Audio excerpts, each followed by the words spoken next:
Good morning, good afternoon, wherever you are. I want to welcome everyone to the American Cannabis. I'm your host, Ella Smith. I want to thank our sponsor, Cannabis Tech, and today we're going to be talking about iHempX, or International Hemp Exchange, with Mike Liego. The topic is planting season is approaching. Are you ready? And I've also have John Workman from American Cannabis as well, who heads our hemp division. And I'm going to kind of give a little background about these two gentlemen before we dive into this. This is going to be a very informal conversation today with these guys. As one, I've known Mike Liego for about 15 years, and John obviously has worked for us for a couple of years and a long-time friend of mine as well. And so, Mike, it's great to have you on. John, great to have you both on. Thanks for getting on today.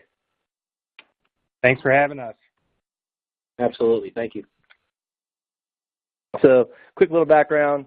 I met Mike about 15 years ago working in the ski industry. He and I both were living in a little small ski town in Silverton, Colorado, and he was building skis, and I was on a pathway trying to be an avalanche forecaster and mountain guide. And over the years, we remained friends, grew cannabis together, watched the industry evolve in front of us, and have kind of gone our own ways in the industry. And it's cool to see that it's coming full circle, and to really see what you're doing, Mike. You started International Hemp Exchange. You're a production specialist at HGH Seeds. You're co-founder of Zoco, a co-founder of Mahalo Wellness, and founder of Liberty Tree CBD. Cool to see that you've really taken this direction in hemp. So if you could, give me a little background on some of these things that you're involved in and what they do. Sure. Well, I appreciate the intro. And I jumped into the hemp space out of the marijuana side of the industry. In late 2015, started farming, quickly realized there was a lot of disconnect in the industry, and that people I was going to for advice and know-how, were uncertain about, the buyers and the supply chain and the price points and market stability. And out of that experience, decided to create International Hemp Exchange. And we founded it as a platform to connect buyers and sellers all across the supply chain. We started with a retail platform more geared at companies that were trying to get their finished products and goods to the market when it was pretty hard to find retail or online presence for CBD products. From there, it expanded into quite a bit of wholesale activity. We were the first licensed bonded hemp broker in the United States. We started a wholesale exchange, which we're going to be relaunching this year. And we've been brokering and connecting the dots all along the supply chain ever since. And so some of those other projects that you heard about have stemmed out of International Hemp Exchange. That's really at the core of what I do every day. The production specialist with HGH Seed. We're a production partner for HGH up in Oregon. HGH Seed, for those of you that don't know, is the original when it comes to high CBD hemp seeds, particularly feminized variety. HGH and Bodhi are the original breeders of Cherry Wine, Berry Blossom, Trophy Wife, a whole bunch of others. And we really found them to be the most reliable, consistent, and high-quality product on the market. And so we do produce seed for them. We help them sell seed both nationally and internationally. The other brands that you mentioned, Zoco, Liberty Tree, Mahalo Wellness, are all different brands that we're affiliated with that have different CBD products, both functional and not. And when I say functional, I mean formulated with other ingredients. We've got an energy product with Zoco that has some natural caffeine and other herbs. We've got some topicals geared towards skincare and things like that. But different brands aimed at different niches that we are partnered with one way or another. It's kind of come full circle here with you, Ellis, since we first met and got involved. I think I was calculating this morning, 12 or 13 years ago. We did some cannabis together. And since then, I've kind of seen a lot and bounced around and landed in hemp, and couldn't be happier that I did. And have a pretty big reach across the supply chain right now. So, again, happy to be on the call. Thanks for having us. Excited for this conversation. I appreciate that explanation. Great to see what you've been doing, man. Coming a long way from making skis and doing this, and so cool to see the evolution. I'm going to turn over to John real quick. John, John, I appreciate you getting on today. John's got a unique background, spent many years working in the finance world, but he's a fourth-generation farmer and brings that kind of caliber to our business for ACC. He also does a lot of our financial modeling and business plan writing and just our technical side of those sides of the business. And so I'm very grateful to have him on my team and super excited to have him on the call today as well as he runs our hemp program. So, John, if you would tell us a little bit about your background, your history with the plant. I know you had cancer at one point, and it was an integral piece to your healing and being where you are today. And so give us a little history and background on where you are, how you come to help here in ACC. Sure. Well, thank you, Ellis. I appreciate it. My background is pretty simple. I come from a pretty meager foundation of being a row crop farmer, fourth-generation row crop farmer. We're in Arkansas, where we farm corn, rice, soybeans, and wheat, currently of 7,000 acres. I took the opportunity to move to Los Angeles about 25 years ago, where I worked in the financial markets and was a corporate bond trader and ran all fixed income trading for a large regional broker-dealer in Los Angeles, where I managed about $4 billion of securities. While I was there, I had a snowboarding accident, broke a rib. While they were x-raying the rib, they found a tumor. I had multiple myeloma, stage 2 bone marrow cancer, and was given 3 years to live at 35. I just passed my 20-year anniversary, and cannabis was a big part of the reason I was able to make it through that during my 2 bone marrow transplants. So I speak with a lot of passion about the healing effects and the medicinal qualities that marijuana and hemp bring to the table, and the holistic viewpoint is a much better route than the opioid approach. As far as my involvement in the hemp industry, I was lucky enough to land with American Cannabis 2 years ago, where I began as a strategic business consultant, writing business plans and pro forma financial models for those wanting to enter the legal marijuana space. Since then, I've been promoted to Vice President of Hemp Business Development in North America, and I've replicated the suite of offerings that we've done for the last 6.5 years in the marijuana industry to the hemp industry. So we will be able to help farmers and growers determine what it's going to take to be successful, what are the risks, and how that they can implement a successful program. We are currently working with farmers in over 20 different states as we help them to ascertain cultivars that will grow sustainably in their region, regardless of climate and soil type. But therein lies one of the biggest challenges we face as we enter the 2019 crop year. Great. Well, John, I appreciate you getting on and give that explanation as well. I'm super excited to have you both on today. I'm going to dive in here. It was a good introduction. Let's kind of get this party started here and talking about some hemp. We've got a great turnout today. Quite a bit of people have logged in, so we want to thank our audience for coming on today.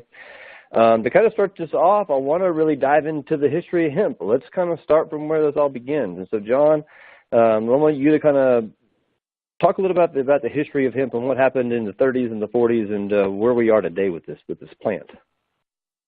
Sure, Alice. Well, the 30s and 40s are actually hemp been around a long time before that. Hemp's been around since the 1700s. It's been around for thousands of years, actually, and it's been grown primarily for its industrial applications. However, in the late 30s, specifically 1937, hemp was being grown in a lot of states in the United States for fiber applications, and along comes the marijuana prohibition tax, and now this began the beginning of prohibition for marijuana and hemp. It's ironic, 5 years later, after we were pulled into World War II by the attack on Pearl Harbor, the efforts for the war effort in the following years brought hemp back into production. The USDA in 1942 contracted over 50,000 acres of hemp to be grown by Kentucky farmers. And there's a real neat video called Hemp for Victory that you can look on YouTube and watch. It's about 15 minutes long. It'll give you a good insight as to the history of hemp at that time in our country. Hemp was basically grown in 1942 and 43. In 1943, they increased that acreage to approximately 300,000 acres. And since that time, after the war was over, the production of hemp has been reduced to nil until the 2014 Farm Bill opened up opportunities for pilot programs. Yep, it's a shame to see what our government has done to us, and we're in a different time frame today to really see things moving forward. And so I appreciate that kind of little background on history here that kind of sets the stage of moving forward. Mike, Ellis, I'm sorry, go ahead. It's interesting to point out, everybody remembers the term reefer madness. Well, no one really knows why hemp was thrown out as marijuana was, but it's largely due to the lobbyists, I feel like, in the cotton and timber industries, because it was seen as a threat for other industries that were viable in this country. Had that not happened, we would have been in a lot different situation today, but the opportunity there lies with where we are in the future. Yep, agreed. All right. Well, let's kind of dive into the meat of this. What is industrial hemp, Mike? Just give me a quick little explanation of what industrial hemp is. Okay, I'll try and be quick, but these days it's a little bit of a can of worms. Industrial hemp can mean, right now the technical definition is cannabis sativa L that's under 0.3% THC. That's it. That's the distinguishing factor between what would be considered marijuana from cannabis sativa and what would be considered hemp.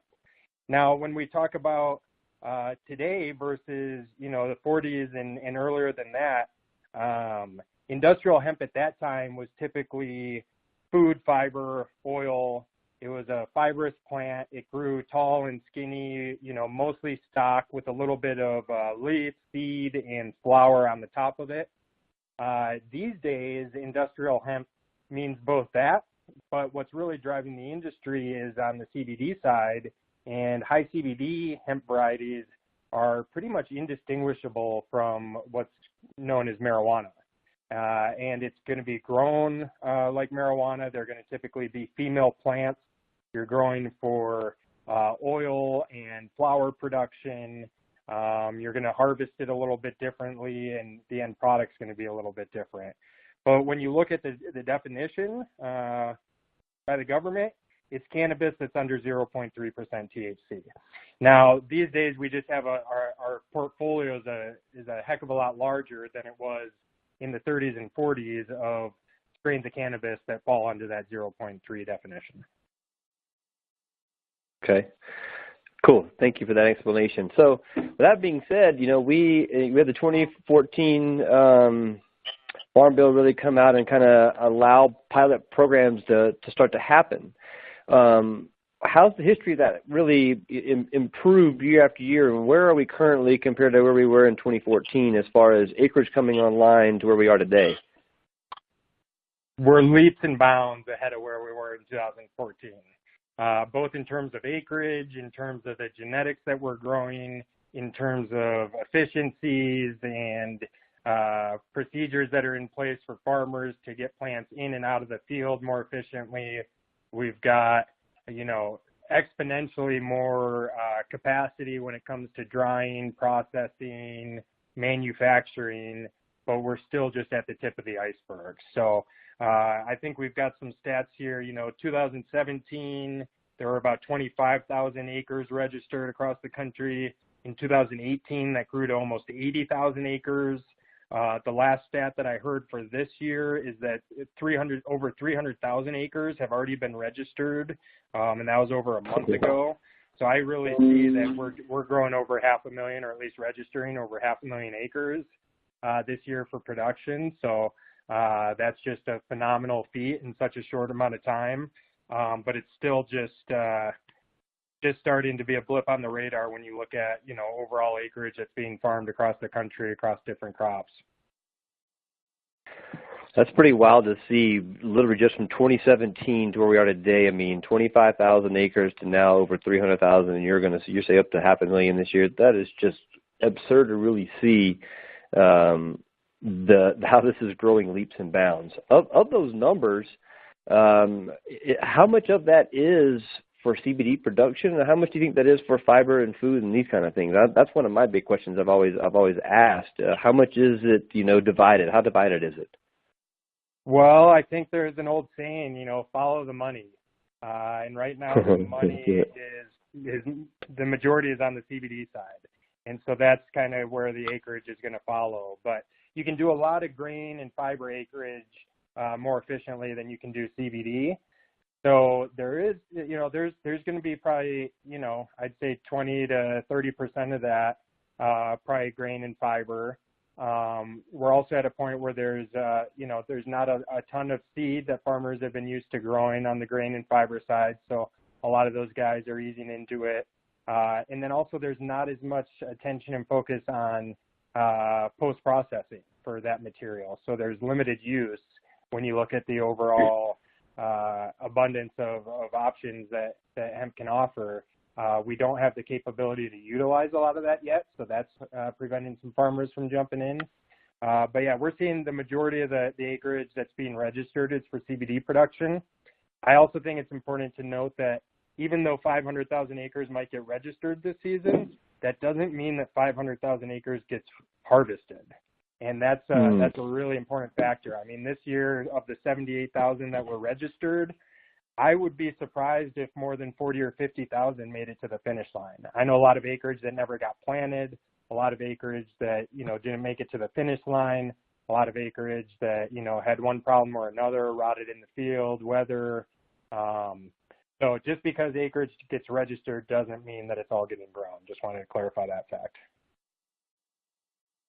Those are great points to make so that everybody is aware and in tune that it's not a get rich quick scheme. It's not 100% success.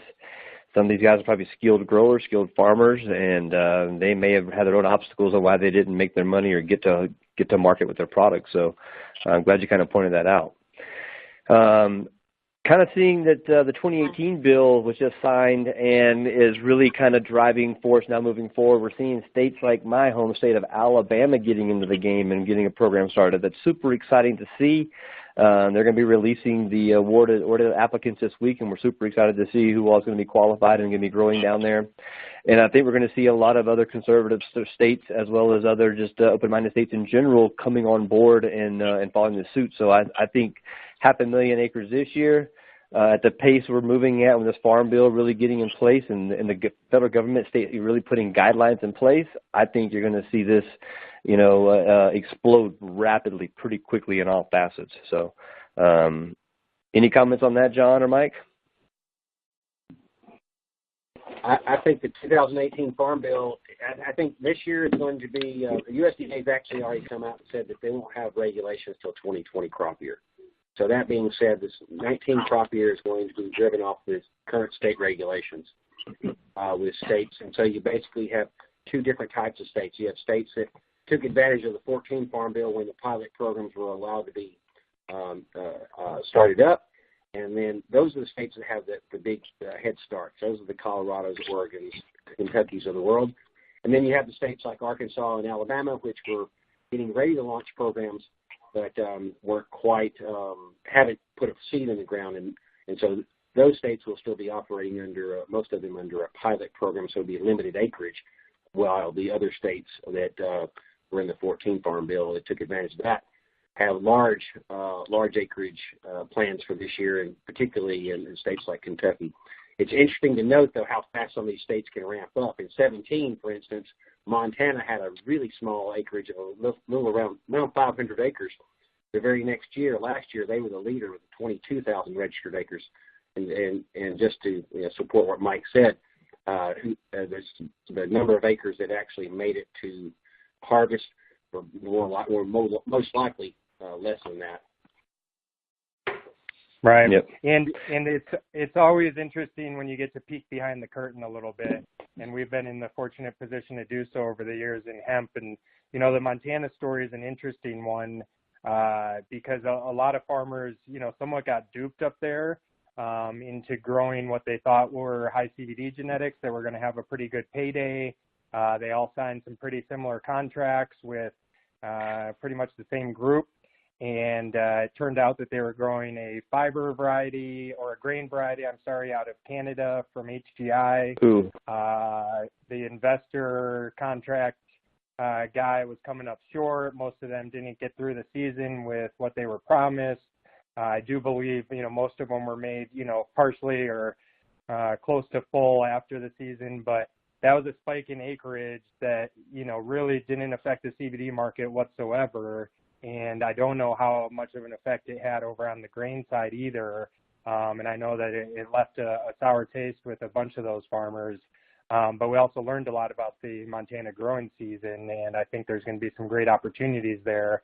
But just because they became the leader last year, I don't think they led in any other categories in the hemp industry other than that statistic on paper. So that's it. That's it. Yeah. But going back to the Farm Bill this year, I mean, it really blew things wide open for us. And, it would be, it wouldn't be fair to say that it was 100% victory because there are some, some uncertainties that this brings, but it's certainly 2 steps forward and maybe a hesitation backwards, but making tremendous progress. And so when I say, touch on the uncertainty, the Farm Bill really put some of this into the hands of the FDA. And depending on where you are in the industry, the FDA, has a lot of good things going for it. They also have some ties to, other groups and other industries and, might not always be looking out for the best interest of the farmer or consumer. At the end of the day, again, all a matter of perspective. But we're working on, trying to establish between the USDA and the FDA what they're calling, regulated pathways to introduce these products into the market. Where I am excited for them to get involved is on the manufacturing side. There's a lot of product going into the market right now that isn't what it is claiming to be, is putting claims in their marketing saying that it cures this, heals that, fixes this, relieves that. There's people that are making product in their basement, in their bathrooms, in their garage. A lot of that needs to be cleaned up. But I'm crossing my fingers that, the industry and the FDA are able to put our heads together and figure out a path for farmers, processors, and manufacturers to get this product out to market and not to just tie its hands to pharmaceutical. Standardize everything. It's got to happen. There's too much snake oil being sold out there, and we as a company have literally got lots of product and tested it. We were looking to white label something, and we just couldn't find consistency in the different vendors we were looking at. And to see the test results come back, the test results were all over the place. And so I know exactly what you're saying, and I'm excited for that regulation to come in too and clean this up and, give quality product to the end consumer. I mean, that's what it's all about. Well, knowing that these farm bills are in place and we've seen this huge spike in acreage going, up for planting, let's dive into kind of the meat of what hemp farming is, and let's discuss kind of, your background, what you're doing, Mike, now with seeds and clones and starts, and just kind of educate our audience a little bit about, what's available to them, what are their options, and what to look out for. As you mentioned, these guys in Montana got the wrong kind of seed, and you got to ensure that you've got some type of COA, some type of proof that what you're getting is exactly what it is. Kind of walk our audience through kind of the different options for getting seeds, clones, starts, and what they all are, and kind of how that works. All right, I'll take a stab at it. I mean, it's all over the place right now, and that's why it can be concerning for a consumer, for a farmer to jump in, because there's a lot of noise, a lot of static out there in the market right now. I started saying it last year. We were working with HGH Seed last year to get seeds to farmers. We were kind of bombarded out of left field with the demand for feminized seed as we were gearing up for more clone sales last spring. There were a lot of farms and a lot of groups looking for feminized seeds. So we already had a relationship with HGH, started sending some business their way. They weren't, prepared for the overwhelming demand of the market either, so they didn't have enough seed to meet all their demand. We started working with a few other groups and seed providers. Almost all those backfired one way or another when we went outside of our HGH relationship. And we had farmers that ended up not getting feminized seed, that didn't get the genetics they wanted, didn't get the germ rates they were promised. We worked really hard, and HGH came to bat for us to help make a lot of those deals right at the end of the day, so that those farmers had the seed and had the starts that they needed. But we made the decision right then, like, we're not going to keep messing around with the genetics if we don't know exactly what we're working with.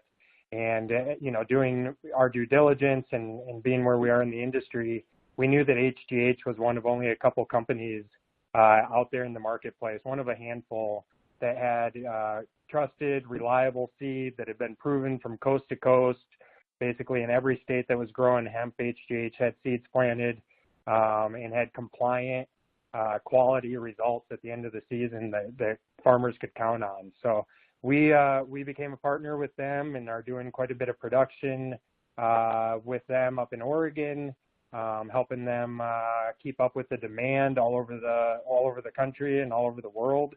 But that's kind of a summary of how we ended up there and why people need to beware. Is even leads that come through trusted networks and established relationships, these genetics are new. And so unless you're really working with a breeder and a company that have proven results year after year, you don't really know where you're going to end up, and you're going to be taking a pretty large financial risk and a lot of time and energy to take a one-time shot each season at this harvest goal. And if you come up short, you can not only lose some of your investment, but you lose a huge opportunity cost with where the market is right now. And so you might, some people are looking to save a couple bucks on the front end, not realizing that that's, potentially risking, 6 figures on the back end. And we're talking, per acre cost potentially. So it really is, important to know who you're working with, be able to vet them and, follow their reputation. There's certainly going to be new providers out there this season. There's a lot of new seed companies, and some of them are going to do really well, but not all of them are. And a lot of farmers are going to have to learn some tough lessons and face some tough losses as a result. And I don't want to be a part of that. And our company didn't want to be a part of that. And so that's what we're, educating groups on. And, we're going to be sold out of seeds. So we're happy to talk with others about, trusted and reputable brands out there. There's another great group up in Oregon called Oregon CBD. Those guys are super trustworthy and vetted over the years. But then, there's not a lot of others on that list. So it really puts farmers in a peculiar position of, trying to go chase down one of the big companies like ourselves and get some seed, or, reach out to their own network and find out who's actually worked with people and can vouch for them for hopefully more than one season, go back, 2 or 3 seasons in some of these states that have been around for a bit. And that's what we're finding with genetics is it's really the older states that have more established programs, Colorado, Oregon, Kentucky, Tennessee, Carolina. Those states have more robust networks and infrastructure of people that have been growing quality genetics, found out what is working well in their local regions, and help identify a successful path. The last thing you want to be doing is risking your farm on a first-time clone producer, a first-time seed producer, or worse yet, buy some seed that was accidentally created in the field last year that the farmer's now trying to monetize. So there's a lot of things out there to beware of. I've been saying for a while, seed is the new isolate. If you've been paying attention to the CBD isolate market, it's been crazy over the last 2 years. That's putting it lightly. There's a lot of nonsense, a lot of BS, and a lot of people that probably don't belong in deals trying to make deals happen.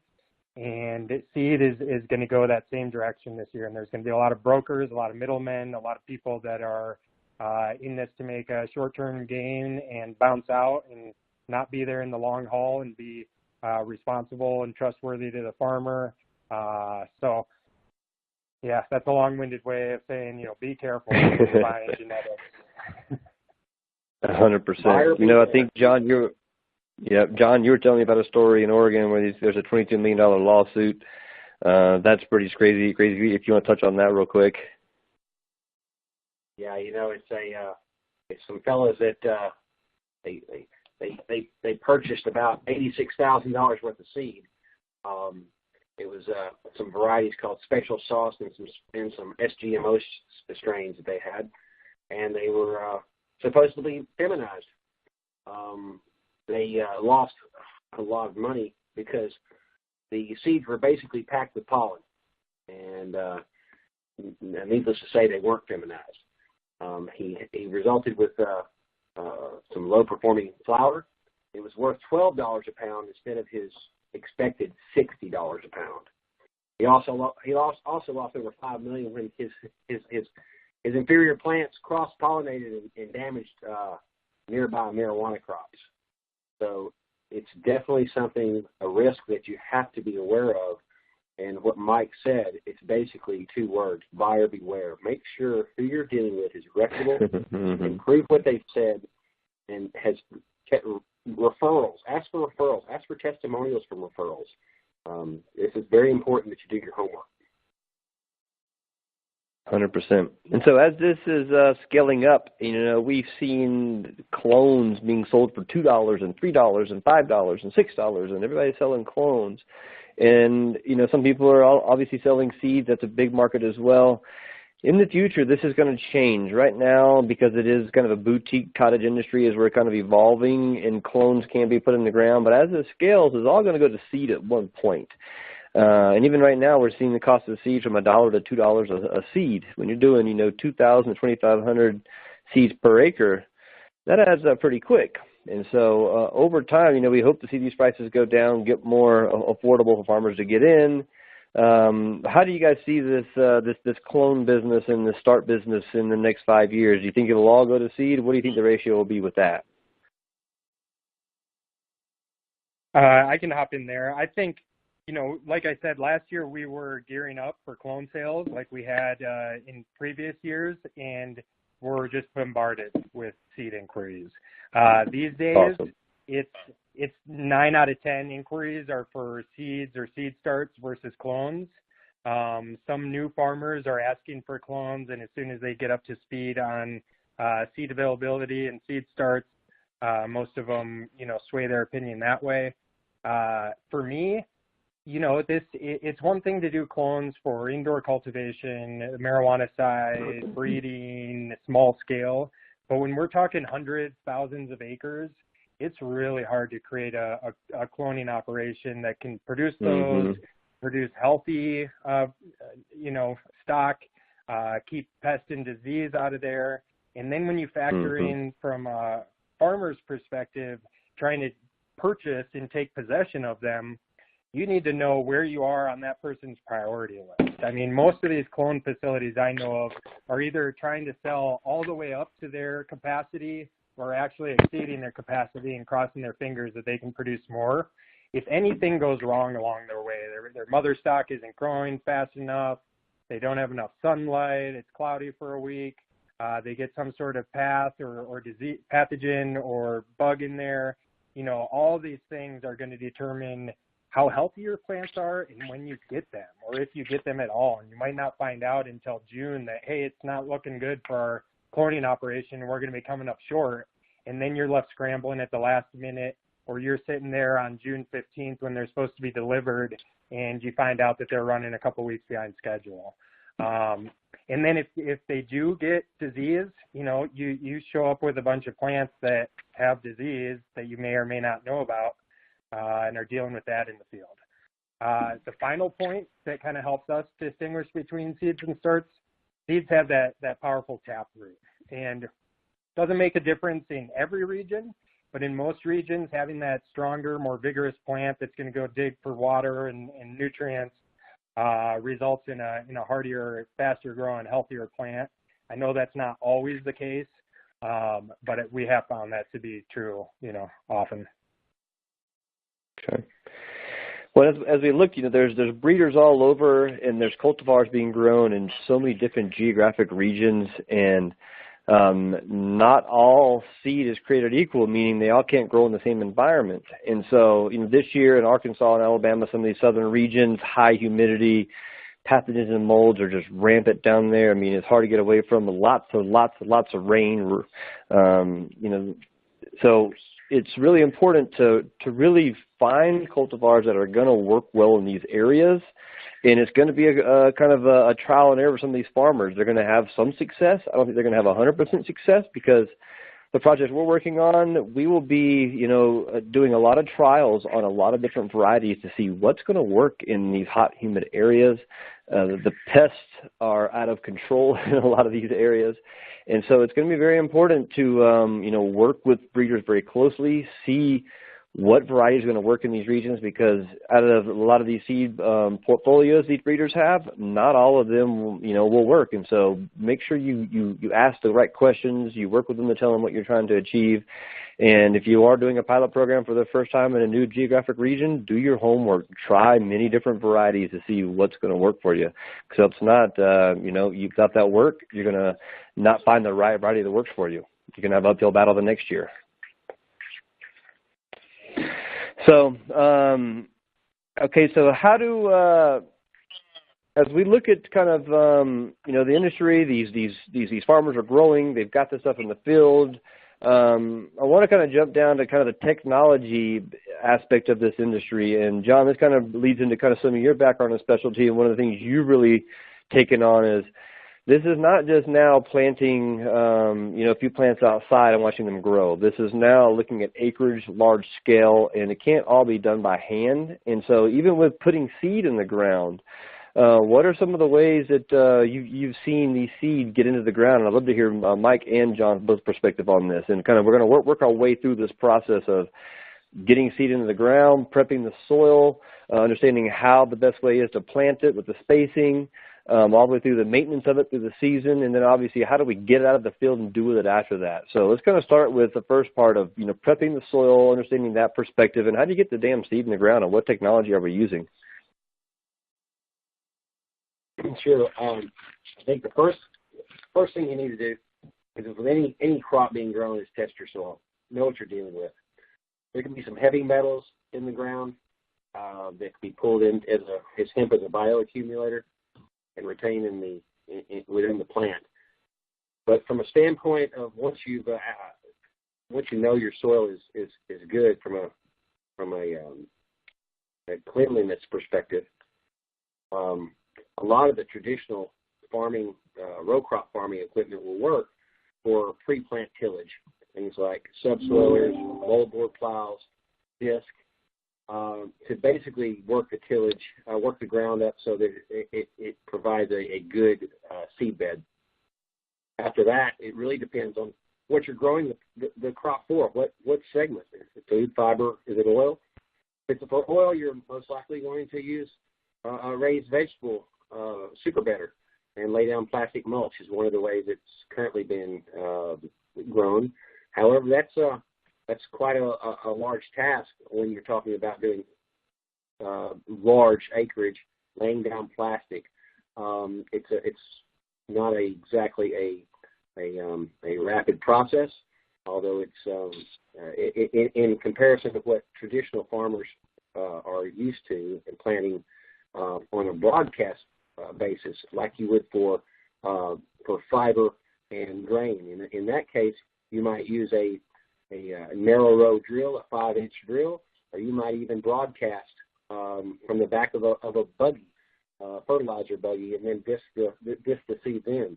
And of course, that's going to be all most likely after we see seed costs come back in, because, as Ellis alluded to, the capex of planting, the seed cost is somewhat cost prohibitive for large acreage in that broadcast planting method. Okay. And then as far as just soil prep, I mean, building things up in rows, it's very, very traditional to how we'd almost grow strawberries and these types of things in the field. What are you seeing as far as, using those tools to get that type of stage set up for planting? Well, the use of raised bed bedders and shapers, which is traditional in as you said, the strawberry market, strawberry industry, a lot of the vegetable industries, where they do use a plastic mulch to provide weed control, and then they come back in with some type of transplanter or planter and poke holes in the plastic, and then either transplant the clone, start, or seed into the ground there. As they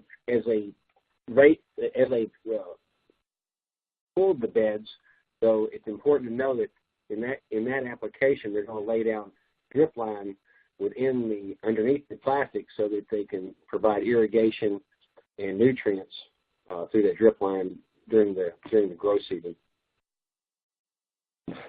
Mike, what kind of spacing do you recommend with the seeds you guys use? What's your normal kind of acreage and spacing per plant that you kind of recommend? I'd say if there was a standard right now, it would be around a 5x5 spacing. But there really isn't a standard right now. And when it comes to irrigation, when it comes to planting density, when it comes to harvesting, you name it, people are trying it. And so when it comes to getting it into the field, when it comes to irrigating, when it comes to pulling it out, there isn't a perfect system yet. It's really trying to figure out what your end goal is, what your plan is at the end of the season, and then start working backwards, if you have to ask me. And, the more acreage you have, the tougher that harvest is going to be, the tougher that drying is going to be. And so it's really about how can you get in there and get it out of the field most efficiently into your drying situation. And then once you know that path, you can kind of work backwards and say, if, we're going to get it out of the ground this way, we've got this type of irrigation available on our property, our planting density should probably be something around this based on when we're getting it into the ground. Similar to the indoor variables that you and I know, there's a lot of different things that you can do in a 20 by 20 grow room or a 200 by 200 grow room. The same thing applies out in the field. And so there's, I know guys that are doing as few as 1,250 plants an acre. We know people growing those same varieties at almost 5,000 plants an acre. We've got some autoflower varieties that are a lot smaller that we tell people, 10,000 an acre is the recommended planting density. Oh, wow. And so each one of those is going to have its own set of variables when it comes to how you're going to irrigate it, how you're going to get it out of the field. And sometimes farmers don't have, options. A lot of times, this is what they have for water. How do you make the most of it? This is what they have for implementation to get it in the ground. How do we utilize that? How do you make the most of this opportunity without going out and buying a whole bunch of new equipment or a whole lot of new infrastructure for your property? There are ways, to do so. And, that's what I'm more interested in helping farmers do, is utilize existing infrastructure than try and reinvent the wheel. Yeah. Mm-hmm.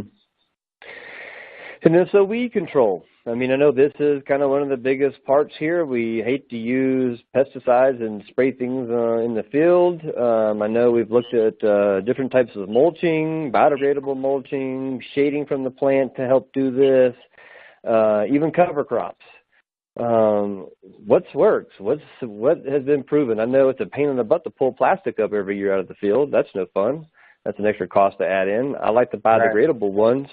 But even the shading, that's even a lower budget cost approach. What do you see has been working? Are we still trial and error trying to figure this out? I think we're still trial and error because all those things you mentioned are working, and there's pros and cons to each of them. I think it's rare that I see a farmer that does something and then says they're going to do it exactly the same the following year. Most of these guys are tweaking and optimizing and improving each time. I see a future where, there's dense planting and that's suppressing the weeds, and we're not trying to grow it as much of a row crop as it is a full canopy, probably smaller plants where you can come in and take the whole plant down and not have too much wood out there, have it be more of that the fleshy soft material that can go into processing. And that's where I'm seeing the most success with farmers, particularly up in the Northwest. Guys that are going towards higher density, higher planting density, smaller plants, even canopy, and then being able to come in there mechanically and get those plants out of the ground real easily and into their drying, whatever that's going to be. All right. With that kind of being said, let's lead into how the hell do you get this out of the ground? John has been telling me stories about these large combines gone in the fields and get clogged up, and it's taken them 5 days to get them unclogged up because it's so fibrous. And what's being used? What has been proven? Because it's hard to go out and do this by hand. I mean, that is just you need an army of people and laborers, and it's just not cost effective. So, what's working? How are they getting this out of the field? John, do you want to jump in and talk about some of the equipment there? Yeah, I think it dovetails back into what Mike said. There's a lot of different things that are being used. There's everything being used from a full plant cutting and then hanging, like it has been done in the tobacco industry, all the way to combines that, if that's for like CBD oil production, where you're cutting the whole plant down at one time for drying, pre-production. However, if you're growing for fiber and grain, you have the opportunity to use combines and more mechanical harvesting. Things like there's a machine called an MC15 that's been made in Belgium, which allows the simultaneous cutting of tops for grain, and at the same time, the bottom header cuts the rest of the stalk. It conditions the stalk, and it windrows the stalk for later can be baled for the removal of the field, from the field to the processing plant for things like livestock feed supplement. So there's a lot of different types of harvesting equipment that's out there, and I think that it's still at a point where we're figuring out what the best methods are. I can't wait for Big Ag, and when I say Big Ag, I'm talking about John Deere and Caterpillar to get involved, because there's a lot of the companies so far have not really seen what I think that they can bring to the table and provide equipment that's able to harvest thousands and thousands of acres in a single season. Yeah. Okay, and I think. Sorry there, Alice. Go ahead, Mike. No. Go ahead. John Deere has some implements that they're going to be introducing soon, and I think all of these companies are paying attention and trying to help figure it out right now. I think part of the problem is that farmers in the industry haven't necessarily told them what the standard's going to be yet, or what these plants are going to look like. Like I said, there's some guys that are growing 2-foot, 3-foot plants, 5,000 an acre. There's guys in southern Oregon that are growing, huge plants still at a much lower density per acre, and all those have different harvesting demands. And the bigger the plant, the more fiber in that stock, and the more likely you're going to run into that issue that you mentioned in the field, John, where equipment's getting jammed up, it can't deal with the plant, can't handle that fibrous stock. So there's really a balance of, trying to find out, what that common ground is between how the farmers can produce it at a affordable cost per acre, and then get in there with the right equipment that's still being developed and perfected, get it out of the field. But you name it, they're trying it right now, and we'll learn a lot more this season, I'm sure. And that's what's so damn exciting about this, is there's no true playbook yet. We're still finding our way. I think there's a lot of great minds kind of attacking this to figure this out and resolve it. And over time, we'll really get this refined. And so these farmers got this out of the field, and there's a whole aspect of drying it, getting it ready to go for processing. And so even some of the drying techniques are still a little archaic, or we're still trying to find our way. I'm reverting back to my experience working in Humboldt County and drying product in the middle of nowhere with no power, and you're seeing this quite a bit with hemp still today. Using these big pole barns and lean-tos and lots of large fans, keeping them dark, and just being able to get air through the space and over the plants to prevent mold and mildew, so that it can be packaged up to go to market for extraction. And so, who's buying this? How do the farmers get tied into the supply and demand side of this? If these guys are just growing it for biomass to sell, how do these farmers connect, and how do we help give these guys an outlet to understand if they want to get into this game? Where can they find good contracts and relationships for that aspect to take that product off their hands? I'm happy to jump in on that. I just wanted to touch on drying real quick because Sure. while a lot of people are hang drying and air drying, that is simply not scalable with this acreage. Agreed. And so we are seeing a lot of new options hit the market, a lot of new equipment to help dry stuff. We're seeing tools that were used for hops drying and other agricultural goods being repurposed over to hemp. But there's going to be a huge bottleneck this year with the increase of acreage going up, 10x. Yep. We maybe saw a 2x increase in drying capacity. So that's going to be a huge bottleneck, and I encourage all farmers to think about that ahead of time and not wait till the end of the season to figure out how they're going to dry this stuff. Assume it's going to be raining when you dry it, and you'll be in a better position come that time of year. So just think about that for farmers. And then going into, supply and demand, let's assume you got this stuff dried. Now it's time to hit the market. A lot of farmers are looking to land contracts ahead of time as they do in other industries. And right now, we're not really at a point in a stable marketplace with hemp where a lot of futures contracts are being written. The ones that are typically being written to companies that already have a working relationship together, not a first-time farmer or a new relationship. So a lot of this is a little bit of, risk-reward and rolling the dice to get that higher valuation right now. I mean, we've worked with farmers that, made $250,000 an acre this past year. And while that's certainly not going to last, there's certainly room for a lot of compression there and for this still to be one of the more lucrative crops on a per acre basis.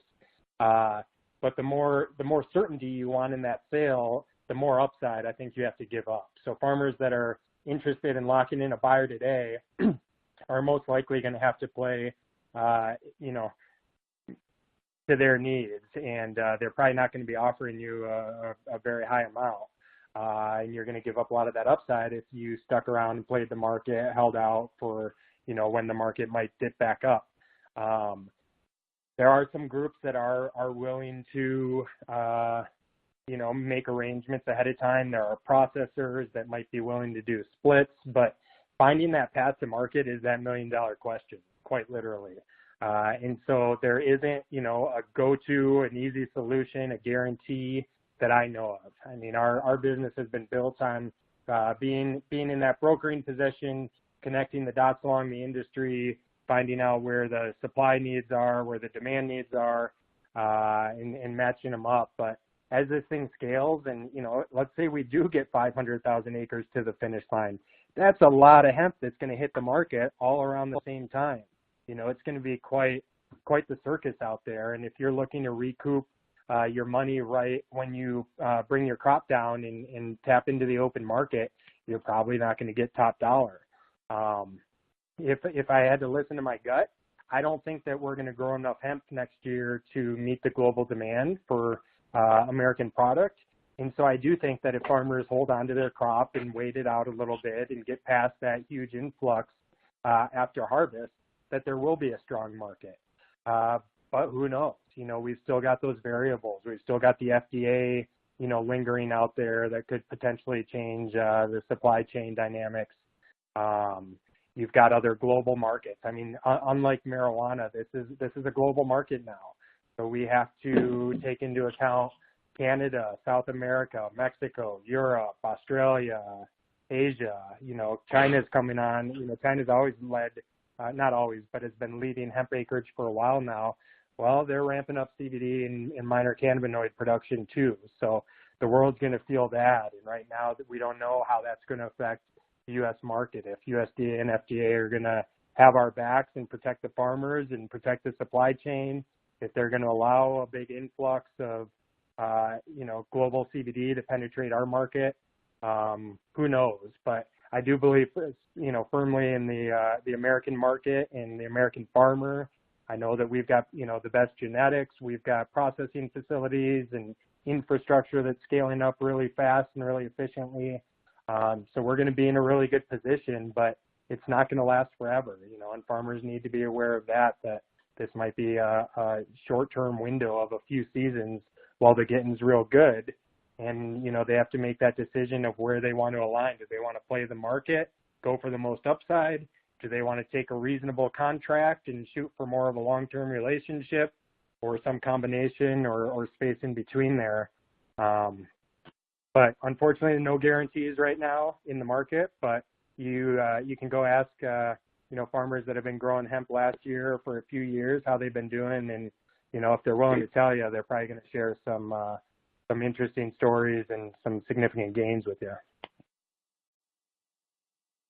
I'm glad you broke that down for our audience, because this is one of the big things we want all these farmers to understand. It's not the get-rich-quick thing. When all this product comes to market, it's everybody coming at once.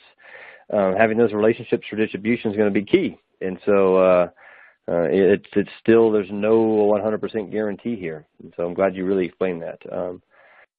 Guys, we're kind of running out of time here. We got about 4 or 5 minutes left. I want to kind of dive into some of our questions from our audience. Before I do that, is there anything else you want to kind of touch on just to kind of wrap this up on our end before we dive into the Q&A here? I'm good on my one. Go ahead, John. I just want to point out something that most every farmer I speak to asks about, and that's crop insurance. Is there crop insurance available yet? Most people will tell you no. But there is some limited underwriters that will insure cannabis and as well as hemp outdoor crops. So that being said, it's a big concern for farmers. Okay. Yeah. One other thing I wanted to address real quick, Ellis, is when we were talking about THC earlier, there's some discrepancies on a national level of what's being measured for THC, and it's just something that farmers should be aware of.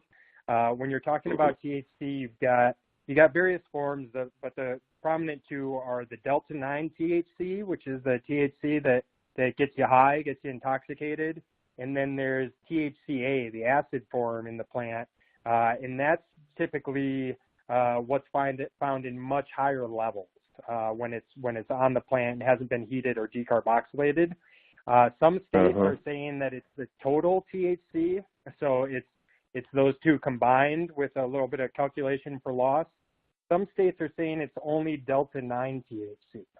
And so it's put, states and farmers and consumers in an interesting predicament where it might be legal in one state. You cross over to a state line, it could be perceived as illegal. What's compliant on a federal scale versus what's compliant on a state level. And I'm not saying one side is right or wrong. I'm just saying that there is discrepancy there, and it's something for farmers to be aware of when they're shopping for genetics and thinking about where their end consumer is going to be. Okay. That's great input as well. One thing we didn't really get to touch on today, and you guys okay to go over a few minutes and end this at like 5 after the hour? Are you guys okay with that? I wanted to make sure we can touch on some of these points here. I want to make sure we give our audience, but unless you guys have to call it quit. Okay, cool. I just want to make sure we can kind of, cool. We haven't touched on the extraction side yet, as we talked about, obviously having that supply chain understood, but let's talk about the end products with the isolate, the distillate, even the crude oil. What are the different uses and why, so many different uses for it and just the whole extraction side of it. I see it very fragmented. I see so many extractors now coming into the CBD space in Colorado and now getting set up all over the U.S. And so how do you see this kind of coming into play now as well? It's a great question, and like so many of the other ones we've touched on, it's a can of worms when you try and answer it. But you name it right now with extraction. People are trying to do it with hemp. when you look at marijuana extraction versus hemp, hemp is just, there's so much more volume. So we've had to take everything that was developed on the marijuana side of cannabis, combine it with industrial extraction that's happening in China and other parts of the world and other industries, and form some, create some new equipment, new technology, new techniques that we can process, thousands to tens of thousands of pounds a day versus, 10 to 20 to 100 pounds a day. And so ethanol, CO2, hydrocarbons like propane and butane, oils like MCT oil, water, heat, steam, all these things, all these methods are being utilized in different capacities to extract. I think ethanol is one of the cheapest and more efficient for people to get into. It also leaves you with probably one of the more, truly crude forms of extract. Most of these processes, CO2, ethanol, hydrocarbon, is going into post-extraction refinement, where that crude oil is being maybe winterized, decarboxylated, distilled. Maybe people are taking distillate and removing the THC to either get it compliant or get it THC-free. Distillate can then be refined into isolate. So there's a lot of different paths to get to any one of those final products. And what's happening right now is that, in my opinion, there's a lot of room on the margin side, so that a lot of these new facilities that you're talking about that are coming online aren't very efficient.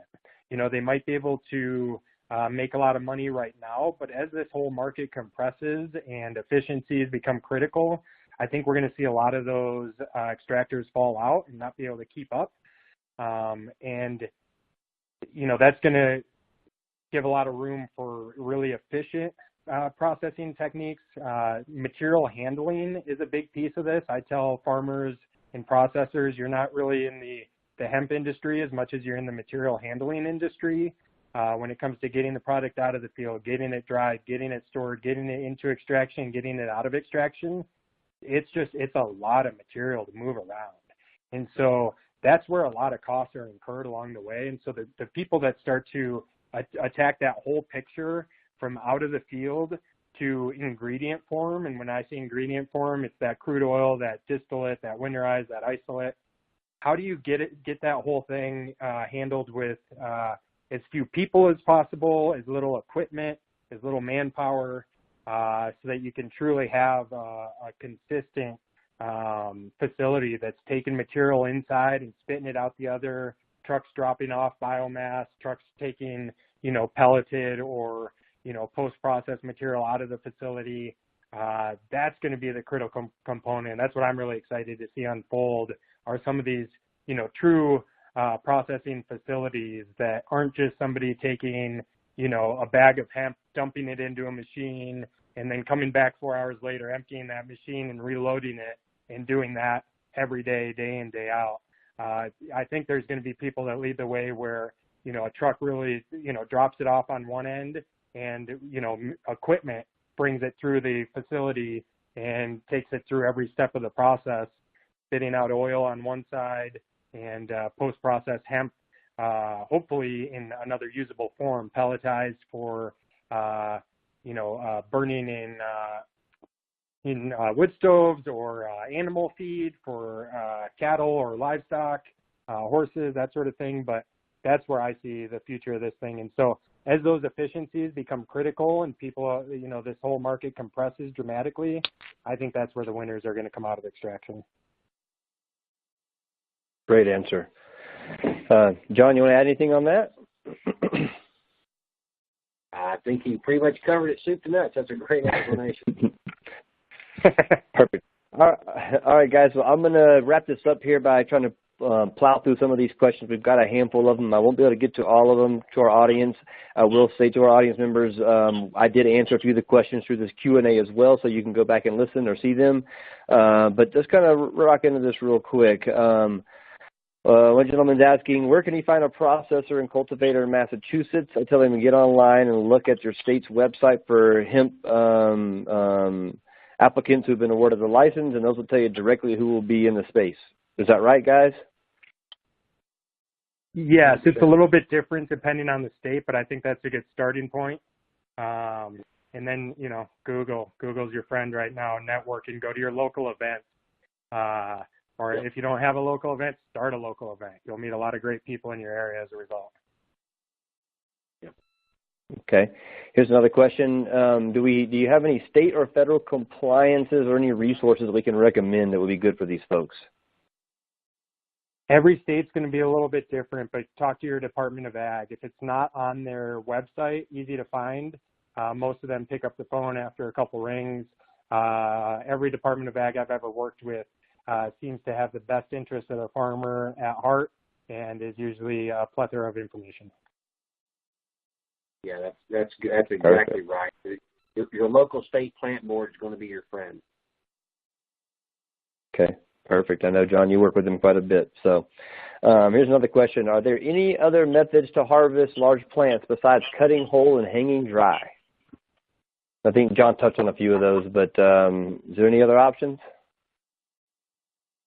Yeah, it's a little bit, it's what John mentioned, and it's, kind of working with what you got. I don't know if he wants to go out and buy an expensive new piece of equipment, if he wants to try and retrofit something, if there's still time to plan your field out to make harvesting easier, find out, if there's any other local farms in your area, people in the hemp industry that might have equipment that could be utilized for both your properties or for a number of farms in the region.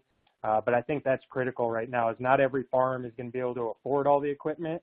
And so a lot of it is about sharing resources, finding those other people in your community that are trying to do something similar or have that piece of equipment sitting stagnant in their field from another project that might be able to be repurposed again. Great. All right, I got another question here, and I've got the answer as I saw this morning, and you may have some recommendations as well, but they're asking for a small scaled down mobile decorticator for purchase or lease. They're interested in some hemp stalks and doing textile in LA. And this morning I was actually looking at there's a Polish hemp exposium going on in May, and there's a gentleman there by the name of Chris Tops. You spell it Kristaps. His last name is Eglitis, and he's a developer of a micro hemp decorticator. So for that person, look at this gentleman here. He's out of Latvia. John or Mike, do you guys know of any of these little things that may be useful and viable and accessible here in the U.S.? I don't know of a small mobile one off the top of my head. One other thing, though, that last comment you just made me think of is there's an amazing event here at the end of March in 2 weeks in Denver called NOCO Hemp Expo.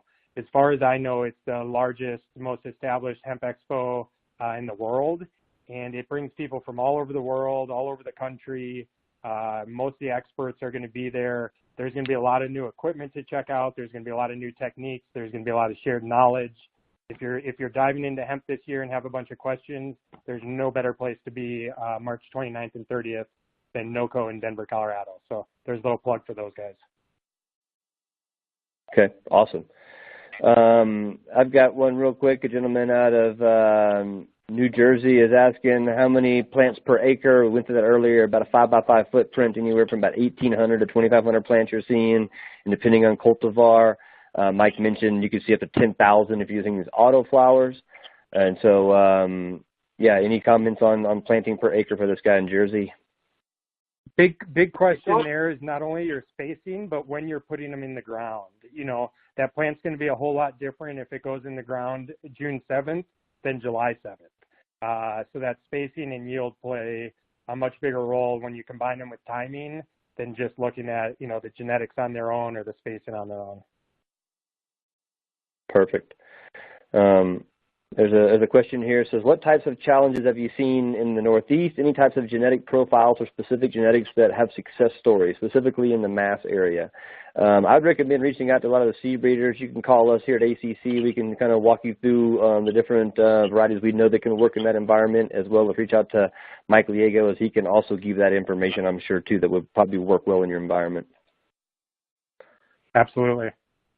Yeah, we've got some varieties that are doing great up in the Northeast. Perfect. So if you would reach out to Mike, and he can definitely walk you down that. Here's another quick question. Can you use a sprinkler system? I have the big wheel tow around with a tractor. I think you can water and get water to your plants wherever you like, right? I mean, it's... Yes, sir. Okay. All right, I'm going to wrap this up, guys, as we're going over about 5 minutes already. It's 10 after. There's still a handful of questions left, but I think most of these were touched on during our talk. But, guys, I just want to thank you for getting on today. We could talk for hours about this. It's great to connect. Any last leaving comments you want to make, Mike? No, you know, I'm happy to be here, and I wish all hemp growers a really fantastic season. Don't hesitate to reach out with questions. Use us as a resource. That's what we're here for. Awesome. And then, John, do you have any comments you want to make here to kind of wrap this up? No, I just want to tell everyone thank you for helping to push the ball down the field. This is a great opportunity for growers and farmers around the country. But as Mike and Ellis alluded to, do your homework, and we're here to help you if you need. All right. Well, I want to thank our audience today for joining to speak with Mike Liego from iHempX. Planting season is approaching. Are you ready? I want to thank John for getting on from ACC and just our audience in general for getting on. And last and final, our sponsor, Cannabis Tech, for hosting this today for us. Couldn't do this without you. Really appreciate our audience getting on, and we look forward to hearing you on our next webcast. Thanks again, everybody. Have a great day. Appreciate your time.